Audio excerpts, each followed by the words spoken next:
एक जंगल में बहुत ही प्यारा बालू रहता था।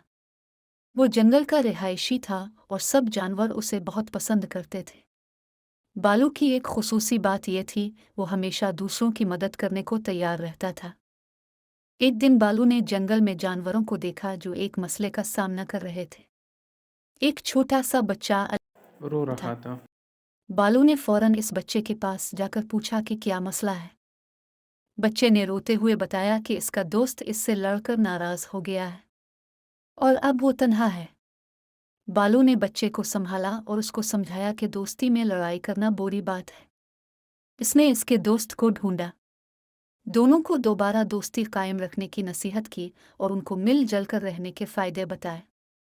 बालू ने दोनों दोस्तों को मिलाया और उन्हें समझाया कि दोस्ती की अहमियत हर चीज़ से ज़्यादा होती है। इन्होंने वादा किया कि वो हमेशा एक दूसरे की मदद करेंगे और कभी भी दोस्ती को नुकसान नहीं पहुंचाएंगे। इस कहानी से बालू ने हमें यह सबक सिखाया कि दोस्ती और दूसरों की मदद करना बहुत अहम है। हमेशा दूसरों की मदद करें और दोस्ती की कदर करें।